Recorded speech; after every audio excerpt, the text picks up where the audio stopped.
70. You have the floor, ma'am.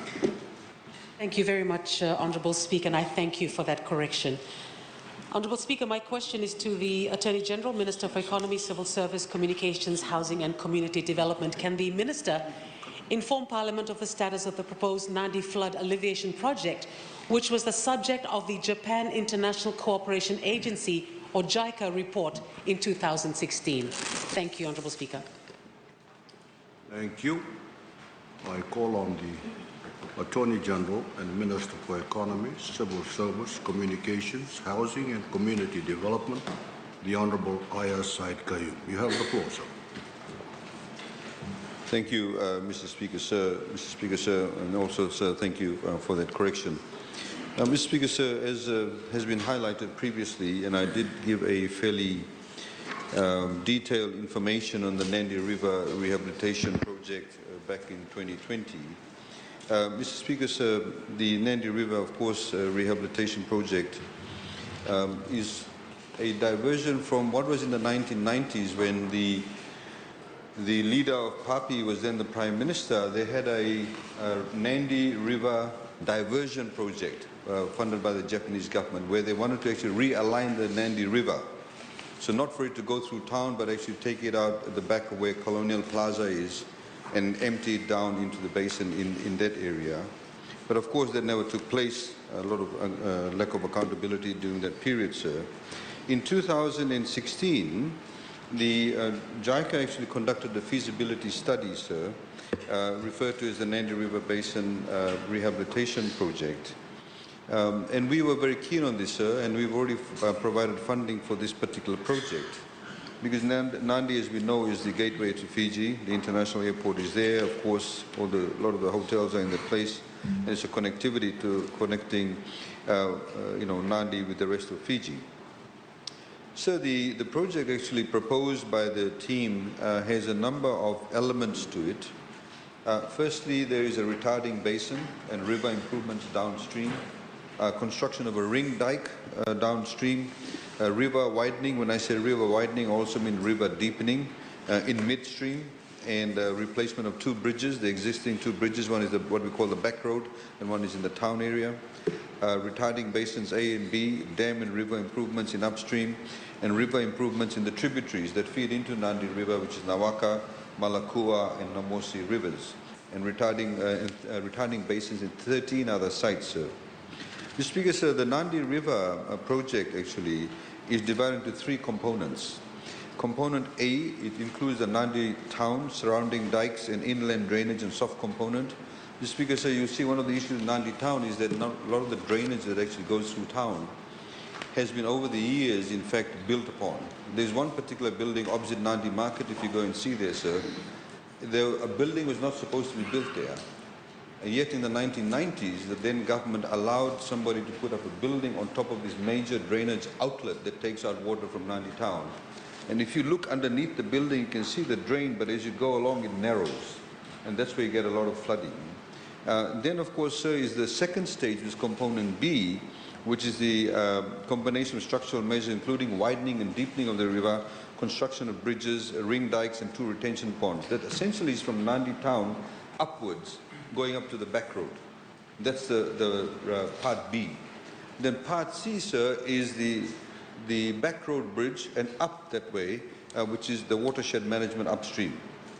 Mr. Speaker, sir, the government had undertaken widespread discussions with the interested development partners in order to identify suitable partners to support the implementation of the project. Since 2018-2019, sir, the government has spent around $4.2 million for the Nandi flood alleviation project, sir. We had allocated funding in 2021 budget. The Fijian government allocated $3 million for the project, of which a sum of $1.8 million has already been utilized for the release of the EIA report in the engagement of Scope Pacific Pte Limited in February 2022 to undertake a resettlement action plan for Project A. The Japanese government, sir, has agreed to support the project by way of a grant for Part A. It's estimated to be about 2.5 billion yen, equivalent to approximately 46.9 million Fijian dollars for the implementation of the Part A. Mr. Speaker, sir, of course, this involves, as we said, the construction of surrounding dikes and inland town drainage. In 2019-2020, sir, the Fijian government engaged Yachiyo Engineering Company of Japan to undertake the additional survey for Project A at a cost of $848,000 US dollars, or about 1.5 million Fijian dollars. The additional survey included geographical and topographic studies and also updating of relevant data for Component A. So there's going to be a flap gate, sir, dike gate for roads and rails, etc. Because when you build a dike, you essentially will be ring fencing the town against rising waters. It'll be like building a dam, for want of a better word. We've already sent a diplomatic note through Foreign Affairs to formalize that grant component, sir. Mr. Speaker, sir, a lot of stakeholder consultations, in fact, has been held in January 2022. I remember going to that one, sir, where we had Nadi Chamber of Commerce, business communities, residents of Nandi and nearby villages and communities, etc. And again, Mr. Speaker, sir, we had highlighted this in the recent budget consultation in Nandi Town Hall.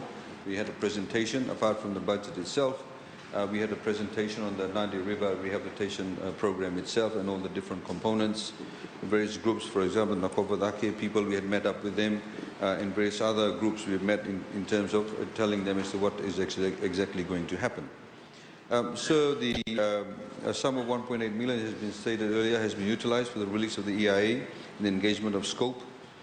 Mr. Speaker said the next steps, of course, we've also got what we call the minutes of discussions or the preparatory survey for the project for Nandi River, and detailed project designs will be also issued, sir. Regarding ADB, Mr. Speaker, sir, we have a bit of a disagreement. For component B, sir, we believe that as has been highlighted in a number of other projects, the river should in fact be deepened to its original state. As highlighted back in 2020 in Parliament, if you look at all the towns in Fiji, apart from Suva and perhaps one can argue Lautoka, all of them are built on riverbanks. The reason why they were built on riverbanks, sir, is because that's the mode of transportation in those days. So the ships would come from overseas and the cutters with the boats that would actually go up the actual rivers themselves, and then the towns would flourish around that. Today you cannot even take cutters up the Nandi River for that matter. As I highlighted in the Singatoka River, people are playing rugby at low tide in front of Lase Lase village, opposite Takus. And various other, even in Bar River. So that's why dredging is critically important to ensure that the depth of the river is enough, has enough capacity to convey that amount of water downstream and empty it out into the sea. And so the ADB, in fact, their proposal was, and in component B, sir, was to keep it at the same depth, but buy vast tracts of land around the river and create what they call floodplains, which actually would have meant, or means, relocation of vast thousands of people, and just keep those floodplains. So don't dig up the river and restore it to original state. We, of course, have said no. We need to ensure the river gets restored to its original depth. It can also restore the river life and the sea life that used to exist there, but because of the silting, of course, years of silting, that does not take place anymore. We need to be able to now, Mr. Speaker, sir, we are currently in discussions as a result of the disagreement. We are now talking to a number of other development partners, including, sir, the Asia Infrastructure Investment Bank. We're talking also to JICA, World Bank, and in fact, Mr. Speaker, sir, the component C, the Australians are already looking at component C with AIFFP, Australian Infrastructure Finance Facility Program. And that, Mr. Speaker, sir, I would say would be the most recent update. The importance of the river widening and deepening, sir, is from Narewa village and all the surrounding villages in that area, all the way up to Vatualevu, around at the back end, which is the sixth priority, is one of the 6 priority projects proposed in the FS 2016 by JICA. Because this will actually mean, Mr. Speaker, so it cater for 1,800 cubic meters of flood discharge, which is equal to design flood with the occurrence probability 1 in a 50-year occurrence. So, Mr. Speaker, so you can, of course, design, you can under-design, you can over-design. So the benchmark that we've used is that 1 in a 50-year event, it should be able to cater for a 1 in a 50 event. You can do a 1 in a 100-year event, which is like a pandemic, drawing analogies between that. That will, of course, mean a lot more deepening, a lot more widening, a lot more drainage systems. But if we cater for 1 in a 50 event, we believe that is good enough to be able to meet the conveyance of water in a 1 in 50 event, sir. So that, in a nutshell, Mr. Speaker, sir, is the current status of the Nandi River Rehabilitation Project. Thank you, sir. I thank the Honourable Attorney General. I give the floor to the Honourable Lenora Gerger Tamburi. The floor, ma'am. Thank you very much, Speaker. Supplementary question, Mr. Speaker. 2.156 million was allocated in the 2019-2020 budget for the Nandi River Flood Alleviation Project. The whole amount was then deployed to judiciary according to the final quarter appropriation statement for that year. So why wasn't government serious about this critical issue for Nandi back then? Thank you. Honourable Attorney General. Sir, I wish the honourable member actually asked that as a main question, but I knew that she would do something like that. So I've got the figures here. Mr. Speaker, sir, the honourable member, of course, forgets that we had this thing called COVID-19. And of course, when we do all these international engagements and we bring in engineers from overseas, because that capacity does not exist in Fiji, people don't travel during the COVID period.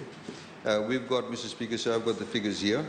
2019-2020, the figure was of $7.9 million. Then it was revised to $5 million in the COVID-19 response budget. $1.6 million was actually utilized, sir. Similarly, in 2020-2021, $5 million was allocated and $595,000 was allocated, sir. And I've got the breakdown of the payments as to where they were made. But fundamentally, the work could not continue because of lockdowns, because the Japanese refused to actually travel during that particular period, understandably. The country did not allow people to leave their country. Consultants, even from Australia and various other places, could not travel. So, honourable member should, rather than trying to, look at these figures and say, oh, wow, there's something there they allocated, they have not spent, she should actually look at holistically, which obviously they have a problem with looking at things. Sorry, sir. Thank you. Thank the Honourable Attorney General. We will move on to the second oral question for today.